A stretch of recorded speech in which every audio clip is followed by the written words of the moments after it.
అయితే వీళ్ళు అన్నారు, ఆ దేవాది దేవుని యొక్క కాగితము మనకి ఏం అర్థమవుతుంది, ఆ దేవుడికి ఎట్లా రాయాలో మాకు తెలియదు, మీరే దాన్ని చెప్పండి, మీరే రాసుకోండి అని చెప్పేసి వాళ్ళు చెప్తున్నారు.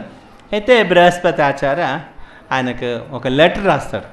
ఫస్ట్ ఆ పెళ్లి పత్రిక ఎట్లా రాసినారని చెప్పేసి మనం తెలుసుకుందాము. సో ఆయన అంటాడు, స్వతంత్రుడైన, నీకు సమానం లేని, నాశనం లేని, శారంగధరుడు, భక్తుల పట్ల ప్రేమం కలిగిన, భక్తి తప్ప ఇంకా ఏ మార్గంలో కూడా నిన్ను తెలుసుకోలేని వ్యక్తి. సో ఇంద్ర రుద్రాది దేవతల నుంచి పూజలు తీసుకునేవాడు, విష్ణు అనే పేరు పెట్టుకునేవాడు, కృష్ణ అనే పేరు పెట్టుకునేవాడు, ఈ వెంకట పర్వతంలో వెంకటాచలంలో ఉండే ఆయన అటువంటి శ్రీనివాసుడా షడంగంతో, అంటే నిరుక్తి, వేద, ఛందస్సు, జ్యోతిష్యం, వ్యాకరణ, ఇదంతా వేదలు ఒక అంగాలు ఉన్నాయి, 6 అంగాలు. ఇట్లాంటి సమస్త వేద పురాణాలు తెలిసిన, సో అటువంటి లక్ష్మీపతికి ఆకాశరాజుడైన నేను బంధు అవుతున్నాను, అంటే నీకు మామ అవుతున్నాను, అందుకోసం నేను నీకు ఆశీర్వాదం ఇస్తున్నాను. దేవాది దేవుడు అని తెలుసు కాబట్టి మామది పని ఏమే, ఆశీర్వాదం ఇవ్వాలి కదా, ఆశీర్వాదం ఇస్తున్నాను. నాది ఒకే ఒక ఆశ, నీ ఆ పాదార విందని చూడాలని నన్ను ఆశపడుతున్నాను. నీ యొక్క షెల్టర్ కావాలని చెప్పి ఆశపడి ఈ లెటర్ని రాస్తున్నాము. సో నేను, నా భార్య, నా పుత్రుడు వసుదాన, నా తమ్ముడు తొండమాన, మేమంతా బాగానే ఉన్నాము. నీ అనుగ్రహం వల్ల మేమంతా నారాయణపురంలో ఉన్నాము. నీ అనుగ్రహం వల్ల మేము బాగున్నాము. నీవు బాగున్నావా నాకు పత్రం ద్వారా చెప్పేసి నాకు కూడా నీవు లెటర్ పంపించాయి. చైత్రమాసంలో శుక్లపక్షంలో త్రయోదశిలో ఈ కాగితం నేను రాస్తున్నాను. డేట్ రాస్తాం కదా, అట్లా చైత్రమాసంలో శుక్లపక్షంలో త్రయోదశి. పెళ్ళి ఎప్పుడు పెట్టినారు? వైశాఖంలో పెట్టినారు. 1 నెల గ్యాప్ ఉంది. పెళ్ళికి అంత లాంగ్ గ్యాప్ పెట్టుకోకూడదని చెప్పేసి భగవంతుడు మనకు చెప్తున్నాడు. అది మైండ్ మారుతాయి. ఇప్పుడు పెళ్ళి 1 ఇయర్ తర్వాత, ఇప్పుడు ఎంగేజ్మెంట్ 1 ఇయర్ తర్వాత, హాల్ దొరకట్లేదని చెప్పేసి 1 ఇయర్ వరకు వెయిట్ చేయడము, అదంతా కాకూడదు. తర్వాత తాం అంగీకురు గోవింద వివాహం విధిపూర్వకం. ఈ వర్డ్ మీరు గుర్తుపెట్టుకోవచ్చు. తాం అంగీకురు గోవింద వివాహం విధిపూర్వకాన్ని ఎక్కడ చెప్పినాడంటే సీతామాత చెప్పిన వర్డ్ ఇది. పొద్దున మనం చెప్పినాం కదా, ఆమెను ఎక్స్పెక్ట్ చేయి. అది ఎట్లా చేయాలంటే అట్లా మాలేసుకొని రావద్దు. తాం అంగీకురు గోవింద వివాహం విధిపూర్వకం, పద్ధతి ప్రకారం పెళ్లి చేసుకో. ఆ చెప్పిన ఆ వర్డ్ని మళ్ళీ ఇక్కడ ఆశ్చర్యం సామాన్యం కాదు కదా, వాళ్ళు గుర్తుంటుంది. ఆ రోజు ఒక యుగం ముందు మేము ఎట్లా మాట్లాడినాము మాకు తెలుసులే. అది పక్కన ఉండేదేవరు, శుకదేవ్ గోస్వామి, ఆయన రాసినారు.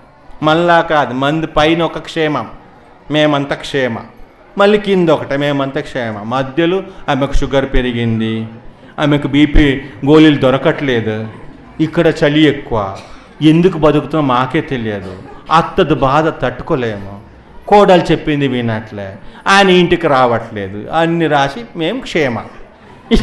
మధ్యలో ఫస్ట్ ఒక లెటర్ క్షేమ, మళ్ళీ కింద ఒకటే క్షేమ, మధ్యలో చదివితే వాడికి పిచ్చి పట్టిపోతుంది, చదివేవాడికి అన్ని బాధలే దాంట్లో. ఒకటి సుఖం ఉండదు. కొడుకు చెప్పిన మాట విన్నట్లే తాగి వస్తున్నాడు, తందనాలు చేస్తున్నాడు, ఇంటికి వచ్చేసి మళ్ళీ పైన బాగుంటుంది, కింద బాగుంటుంది. ఈ లెటర్ చూడండి ఎంత బాగుంది, పైనుంచి కింద వరకు. నీ దయ వల్ల మేమంత బాగున్నావు నాయనా, నీ పాదాలు చూడాలనింది, నీ ఆశ్రయం తీసుకోవాలనింది, మామ కాబట్టి నిన్ను ఆశీర్వదిస్తుంది అని చెప్పేసి ఇంకా ఇంత మంచిగా రాసినాడు. మంచి మెరిచే మంచి గుడ్డతోటి కప్పేసి శుకదేవ్ మహారాజు చేతులు పెట్టినాడు, కాగితం తీసుకొని పోవాలని చెప్పేసి. ఇంకా శుకదేవ్ గోస్వామి కాగితం పట్టుకున్నాడు. కాగితం పట్టుకునేసి బయలుదేరుతుంటే కొద్ది దూరం పోతున్నాడు. ఆకాశ మహారాజ్ ఏం తెలియదు కదా, మన సైడ్ నుంచి మనం లెటర్ రాసినాము, ఒట్టి మాటలు మొత్తం ఎవరు? గురు బృహస్పతాచార్య, బకుళమాత, శుకదేవ్ గోస్వామి. ధరణిదేవికి తెలియదు అల్లుడు ఎట్లా ఉన్నాడని చెప్పేసి, ఆకాశరాజుకు తెలియదు అల్లుడు ఎట్లా ఉన్నాడని చెప్పేసి, పద్మావతి చూసింది, కానీ వీళ్ళకేం తెలియదు. కానీ ఫుల్ పెళ్ళి ఎవరిపైన ఆధారపడి ఉంది? పెద్దవాళ్ళపైన మాత్రం. వీళ్ళకి ఏం సంబంధం లేదు. ఇప్పుడు పెళ్ళికి వస్తూ పోలీస్ స్టేషన్లో రిజిస్ట్రేషన్ అవుతూ ఉంది, వస్తే రా, లేకుండా 5 సంవత్సరాల తర్వాత బిడ్డను పట్టుకొని వస్తాను. అది నీ వద్దంటే అప్పుడు వెళ్ళిపోతాను. ఇప్పుడు ఆ కాలం వచ్చింది. అప్పుడు అంత ఒక పెళ్ళి అంటే అది పెద్దవాళ్ళే నిర్ణయం తీసుకోవాలా. అమ్మాయిలకి అబ్బాయిలకి ఏ అర్హత లేదు. భగవంతుడు మనకు నేర్పిస్తున్నాడు ఎట్లాంటి పరిస్థితి కలియుగంలో ఎట్లా ఉండాలని చెప్పేసి. సో లెటర్ తీసుకుని పరిగెత్తుకొని ఆయన బయలుదేరినాడు. ఈయన ఆకాష్ రాజ్ పాప ఎవరిని ప్రే చేయాల పాప, దేవుడు వాళ్ళతో వీళ్ళతో పని అయితే మనము దేవుడిని అడగచ్చు. ఇది దేవుడితోటి పని. ఏ దేవుడిని అడిగేది ఈ పెళ్ళికి? ఏమడిగినా మళ్ళీ ఆయన అడగాల, నువ్వు చేసుకోరా అని చెప్పేసి. ఇంకా అందరినీ తలుచుకుంటున్నాడు. దేవుడా ఎట్టో ఒకటే దేవుడా నా కూతుర్ని చేసుకో, నువ్వు పెళ్ళి చేసుకొని అడుగుతున్నాడు. భయం వస్తూ ఉంది. ఏమంటున్నాడా? కుదరదు అంటున్నాడా? నాకు వద్దు అంటున్నాడా? ఏమంటున్నాడా? అదొక భయం ఉంది లోపల. నడుచుకునేసి మళ్ళీ పరిగెత్తుకుని వచ్చినాడు. శుకదేవ్ మహారాజ్ బయలుదేరుతున్నాడు. పరిగెత్తుకుని వచ్చేసి, స్వామి స్వామి స్వామి ఏం ఆకాశరాజు ఏం కావాలని? 10,000 పర్లేదు, 10 లక్షలైనా పర్లేదు, 10 కోట్లైనా పర్లేదు, 100 కోట్లైనా పర్లేదు, 1000 కోట్లైనా పర్లేదు, 1,00,000 కోట్లైనా పర్లేదు, ఎట్టొక్కటైనా ఒప్పించండి. ఎంత డబ్బులైనా పర్లేదు ఇస్తాను, ఎంతను దక్షిణ ఇస్తాను, ఆయన మీరు ఎట్టొకటి ఒప్పించాలని. శుకదేవ్ మహారాజ్ కేర్ లేకుండా పత్రం పట్టుకొని బయలుదేరుతూ ఉన్నాడు. స్వామి వినండి కొద్దిగా మా మాటలను. నాకు తెలియదయ్యా, ఆయన డబ్బులు కరువు ఉండేవాడు కాదు, లక్ష్మీపతి. నీ మళ్ళీ 10 కోట్లకు 20 కోట్లకు 1000 కోట్లకు అంత దొరకతాడా లేదా నాకు తెలియదు అని చెప్పేసి. మనకు తెలుసు కదా, దామాజీ డబ్బు పట్టుకొని వచ్చినప్పుడు ఆయన ముసల్మాన్ రాజు ఓ అని చెప్పేసి ఆయన ఒక విటల్ని ఒక సౌందర్యానికి పడిపోయి అట్టు తిరుగుతున్నాడు. ఈ పిల్లడు డబ్బు తీసుకోయా, డబ్బు తీసుకుని నాకు స్లిప్ ఇచ్చే, రిసిప్ట్ ఇచ్చే అంటున్నాడు. విఠలుడు పోయినాడు. నా దామాజీని ఎట్టో ఒకటి రక్షించాలని చెప్పేసి డబ్బు తీసుకో అని చెప్పేసి అంటే ఆయన నీకు ఈ మంచంలో కూర్చుంటావా, ఇక్కడ పండుకుంటావా, నిన్ను వదులునవ్వా, నేను నాతోటి ఉండాలా, నువ్వు లేకుండా నేను బతకలేను, నీవు లేకుండా నాకు అన్నాహారాల పైన రుచి రావట్లేదు, సంసార భోగం పైన అనుభవించాలన్న ఆశ రావట్లేదు. ముసల్మాన్ రాజు నువ్వు ఉండాలా, నువ్వు నాతోటి ఉండాలా, నీకు ఎంత ఇస్తాడు చెప్పు, ఆయన నాతోటి ఉండు, నువ్వు అంతే, నీకు ఆయన ఎంత ఇస్తాడు చెప్పు, నేను ఇస్తాను, అంత డబ్బులు ఇస్తాను నాకు. ఆహా, నేను ఆయన వదిలేసి ఉండలేను, ఆయన వాళ్ళ భార్య ఉంటుంది, వాళ్ళ మధ్యలో నేను పండుకుంటాను, నాకు అది ఎంత బాగుంటుంది తెలుసా. వైకుంఠంలో లక్ష్మీపతి అంత సుఖం అనుభవిస్తాడో లేదో తెలియదు. ఇద్దరు భక్తుల మధ్య ఒకసారి అవతల చేయబెట్టేసి ఒకసారి యువతల చేయబెట్టేసి వాళ్ళ మధ్య పడుకుంటే ఆహా ఎంత సుఖం అనిపిస్తుంది నాకు. ఇక్కడ ఎందుకు ఉంటాను నేను అక్కడే పని చేసుకుని అక్కడే ఉంటానన్ను. నీకైనా ఎంత డబ్బులు ఇస్తాడు చెప్పు, నేను ఇస్తాను అంతే డబ్బులు. ఆహా, నాకు ఎంత ఇస్తాడు చెప్పు. ఆయన నాకు 1 లక్షం ఇస్తాడని. అంతే కదా, నీకు 2 లక్షలు ఇస్తాను, 3 లక్షలు ఇస్తాను, 4 ఇస్తాను, 5 ఇస్తాను. ఇన్ని పిల్లడు ఏమనుకోలే, పట్టించుకోలే. నీకు 10 లక్షలు ఇస్తాను, 15 లక్షలు ఇస్తాను అన్నాడు. ఆయన అన్నాడు, నేను 10-15 లక్షలు ఇచ్చే చోట పోను, నాకు ఒకే లక్ష్యం ఇచ్చే వాళ్ళ దగ్గర వెళ్తానని చెప్పేసి. చిన్న పిల్లోడు కదా, ఆయనకి డబ్బులది విలువ తెలియట్లేదు.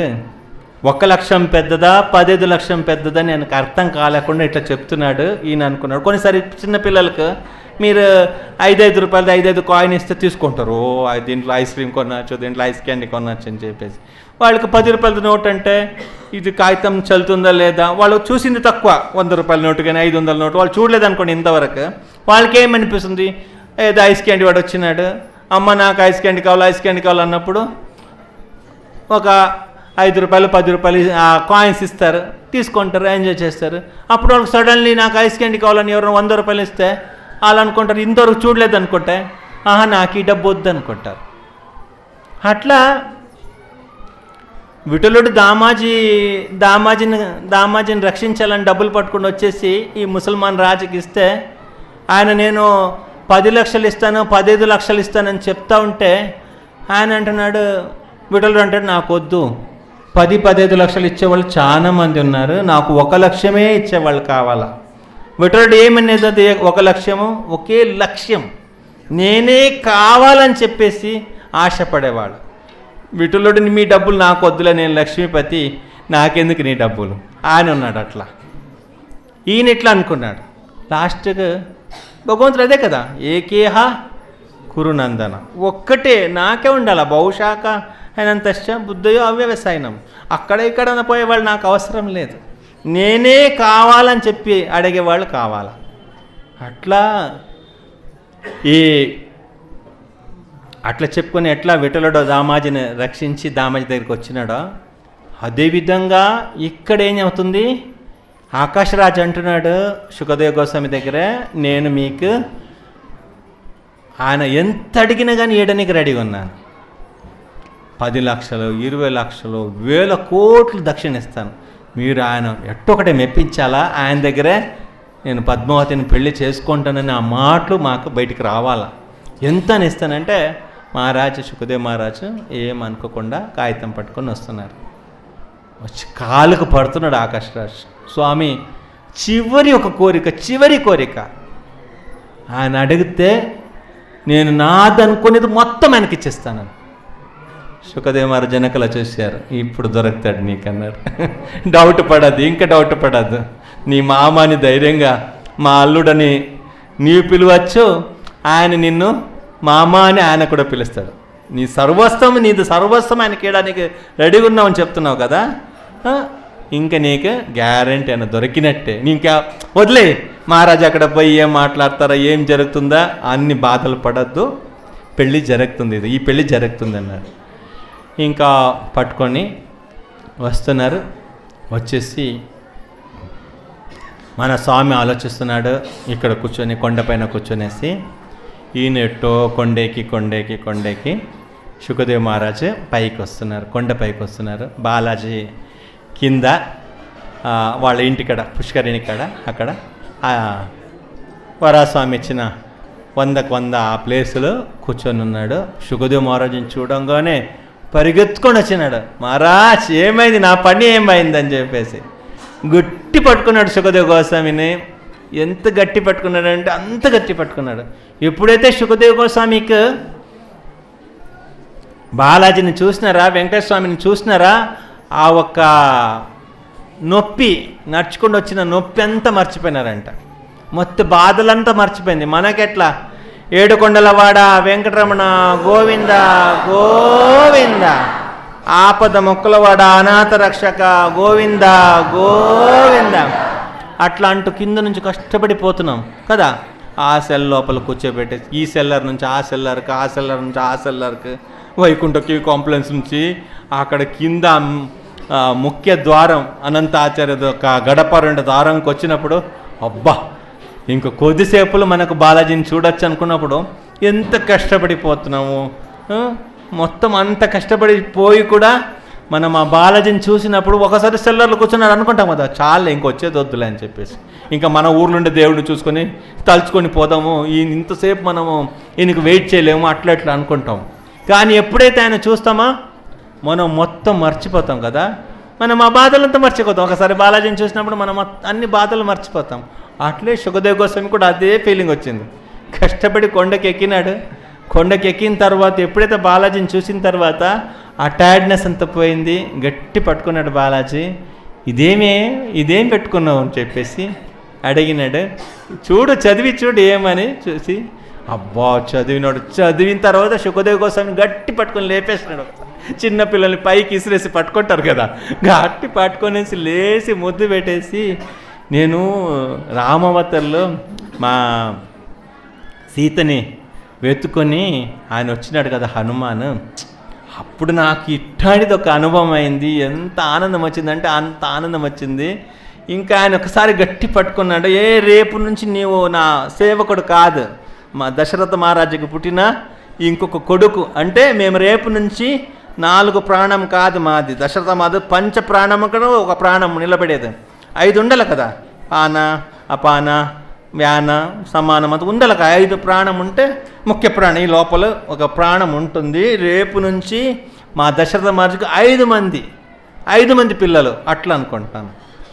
ఇంకా ముందే నా భృత్యుడు నా సేవకుడు కాదు, రా పంక్తి భోజనం కలిసి తిందాం రా అని చెప్పేసి హనుమాన్ వద్దు అంటున్నాడు. కూర్చోద్దాం రా, ఏం కాదు రా అని చెప్పేసి ఆకు పెట్టుకున్నాడు. కలిసి వడ్డించు సీత అని చెప్పేసి రెడ్డి ఇద్దరు కలిపి ఒకే ఆకులు తినాలా. ఈయన అనుకున్నాడు యువతలతో అవతలకు వస్తే పర్వాలేదు, రాముడు తిన్న తర్వాత రసము సాంబారు హనుమంతుడితో ప్లేటుకు వస్తే దాంట్లో తప్పేం లేదు. ఇక్కడికి వస్తే నేను హనుమంతుడికి అనిపించింది, నేను తిన్నింది యువతలకు వస్తే ఏం చేసేది? ఈ రసం అంతా మనం చెప్పినట్లు వినదు కూడా. అది అరటి ఆకుల రసం నిలబడతాయా? అది పోస్తే ఇటు పోతుంది, మనం ఇటు ఒకటి పట్టుకోవాలా, దాన్ని జాగ్రత్తగా తినాలా కదా. ఆయనకు భయం వచ్చేసింది, అయ్యో మళ్ళీ అది అటు పోయి నా దహవతలకు వస్తే ఏం చేసేదని చెప్పేసి అట్లా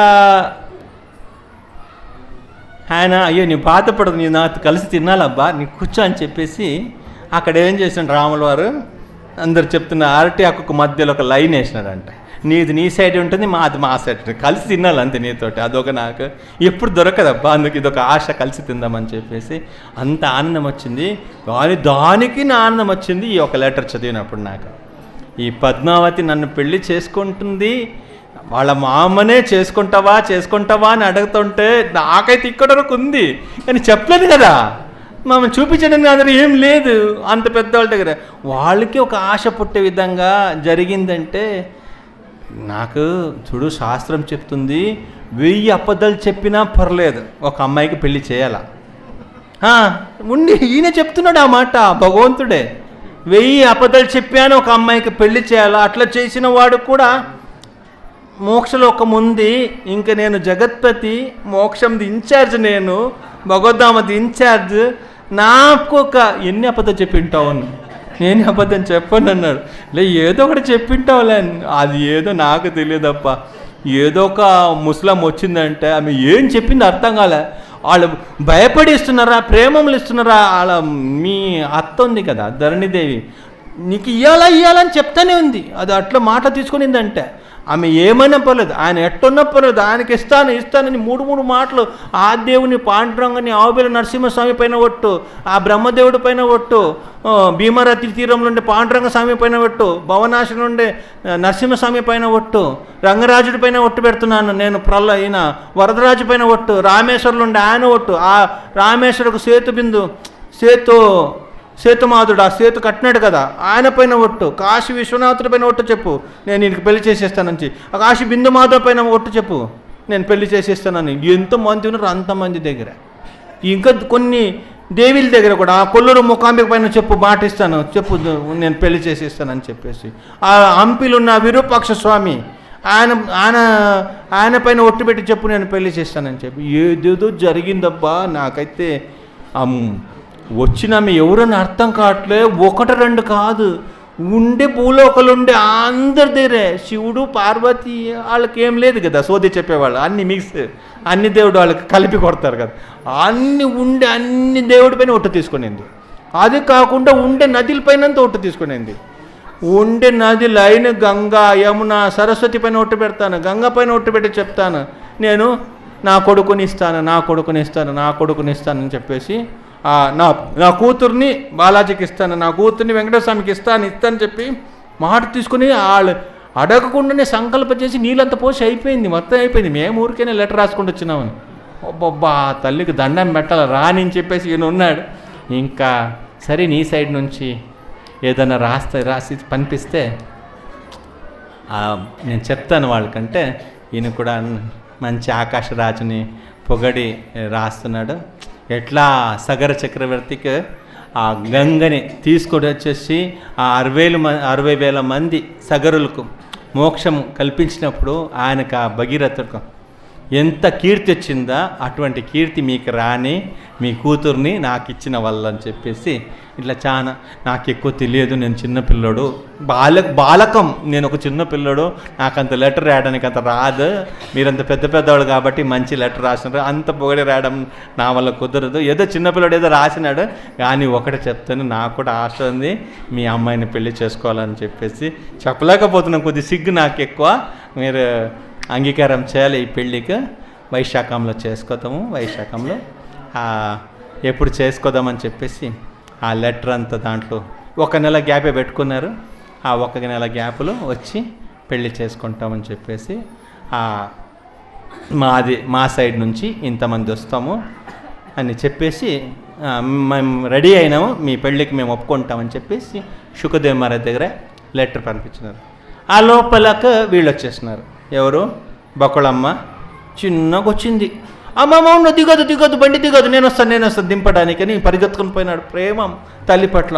ఆ గుర్రం నుంచి అమ్మని చిన్నగా జాగ్రత్తగా కింద దింపేసి బకుళమ్మని, ఏమైందమ్మా, మన పని ఏమైంది, కాలు నొప్పి వచ్చిందా, ఏం లేట్ అయిపోయింది, కొండపైన కూర్చున్నాడా, గుర్రం బాగానే పోయిందా, చాలా స్లోగా పోయినట్టుందే, ఇంతసేపు ఏం చేసినావు, ఎందుకు ఇంత లేట్ అయిందమ్మా, ఏం జరిగింది, ఏమన్నాడు ఆకాశ్ మహారాజు, ఏమన్నాడు, ధరణిదేవి ఏమనింది, ఒప్పుకున్నారా, పెళ్ళికి ఒప్పుకున్నారా, పెళ్ళి అవుతుందమ్మా, ఏమవుతుందంటే, నేను పోయి ఏం చేసినారు ఊరికేనే, దేవుడు పని దేవుడు చేసుకుంటాను అంటారు కదా, మనని ఊరికే నిమిత్తంగా పెట్టుకున్నాడు, అట్లా జరిగిపోయిందిరా, పోయి నాకు ఏమి, మనం ఇక్కడ ఈ కొండపైన రాయిపైన కూర్చొని మనకి ఏం అర్థమవుతుంది, అది ఏదో కూర్చోడానికి ఇచ్చినారు, మెరుస్తోందిరా, ఫుల్ మెరుస్తుంది, మళ్ళీ నాకు చామరం అంటే, మనం అయ్యో ఈ చెట్టు కదలదా ఆ చెట్టు కదలదా కూర్చొని గాలి తీసుకున్న వాళ్ళకు, మనకు ఏదో చామరం వేస్తున్నారు, తినడానికి రకరకాలు, తాగడానికి రకరకాలు, నాకు నిజంగా నచ్చిందిరా, బా ఏం తింటున్నారో తెలుసా రాజులు, రకరకాలు తింటున్నారు, నీకు భాగ్యం రా, మేం పోయినప్పుడు ఎంత పెట్టినారంటే, అల్లుడు వచ్చినప్పుడు ఏం పెడతారో, నీ భాగ్యం అది ఏమో నాకు తెలియదురా, ఈ పెళ్ళి గ్యారంటీ అని అనుకున్నప్పుడు అన్నీ మాట్లాడితే ఈయన అప్పుడు ఒక కొత్త డ్రామం చేస్తున్నాడు. ఇంతవరకు వేరే మాట్లాడింది, ఇప్పుడు ఇంకొకటి మాట్లాడుతున్నాడు. అమ్మ నాకేమో ఈ పెళ్ళి వద్దనిపిస్తుందని.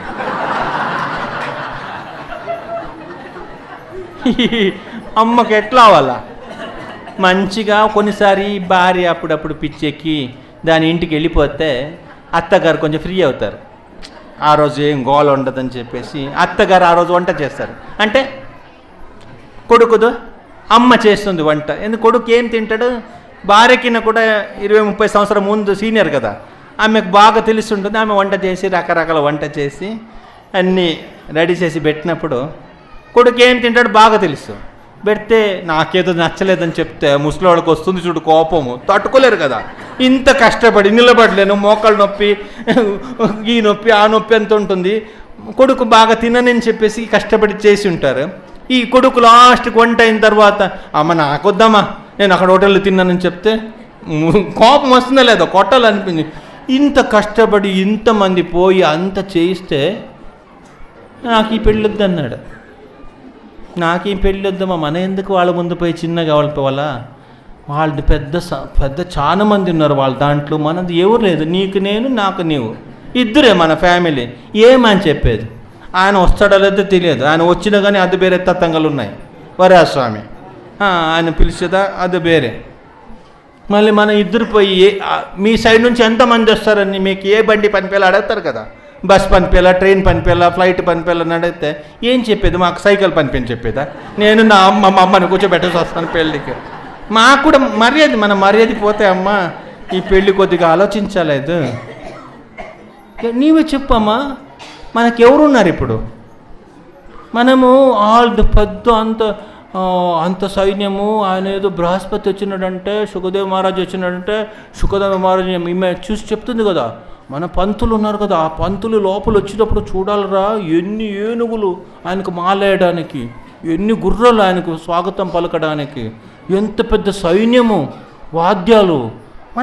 మన పంతులు గారడా చిన్నపిల్లడు ఉన్నాడు కదా అక్కడ తిరుచానూరులో, ఆ పిల్లడు లోపల వస్తే ఏమేమి చేసినారు తెలుసా, అబ్బో నేను ఆశ్చర్యపోయినాను, ఆ చిన్నపిల్లడు కొంత సన్మానం అందరూ, నీవే ఆయన పట్టించుకోవు, లేదమ్మా వచ్చిపోయినాడు, నేను చాలా ఇష్టం నాకు ఆయన అంటే చాలా ఇష్టము, నీవే ఆయనకి ఎంత సన్మానము, నన్ను ఎంత బాగా చూసినారు, ఎక్కడ వీళ్ళంతా ఎక్కడ కలిసినారు, ఇక్కడే అగస్తేశ్వర గుడి నుంచి వాళ్ళే తీసుకుని పోయింది.